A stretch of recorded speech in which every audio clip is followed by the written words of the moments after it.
نحمدہ ونصلی علی رسولہ الکریم اما بعد اعوذ باللہ من الشیطان الرجیم بسم اللہ الرحمن الرحیم۔ السلام علیکم ناظرین، میں ہوں آپ کا میزبان رانا ارسل محمود۔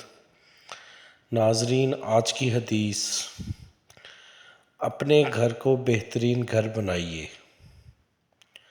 ناظرین، رسول اللہ صلی اللہ علیہ وآلہ وسلم نے فرمایا کہ مسلمانوں کے گھرانوں میں بہترین گھرانہ وہ ہے جس میں کوئی یتیم ہو اور اس کے ساتھ اچھا سلوک کیا جاتا ہو۔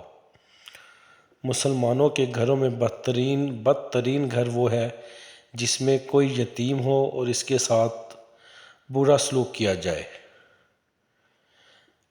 اللہ و تبارک تعالی ہمیں اپنے اور اپنے پیارے محبوب نبی اکرم صلی اللہ علیہ وآلہ وسلم کے بتائے ہوئے راستے پر چلنے کی توفیق اور ہدایت دے، اور ہمیں قرآن پاک کے مطابق زندگی گزارنے کی توفیق اور ہدایت دے۔ اللہ و تبارک تعالی تمام بے روزگاروں کو روزگار، تمام بے اولادوں کو نیک اور صالح اولاد، جو بیمار ہیں انہیں صحت یاب کرے، جو وفات پا چکے ہیں انہیں جنت الفردوس میں اعلیٰ مقام عطا کرے، اور اللہ و تبارک تعالی ہمارے دلوں کی جو خواہشات ہیں، جو حاجات ہیں، ان کو پورا کرے، اور اللہ و تبارک تعالی تمام امت مسلمہ اور خاص کر کے ہمارے ملک پاکستان کی حفاظت فرمائے۔ آمین۔ اللہ حافظ۔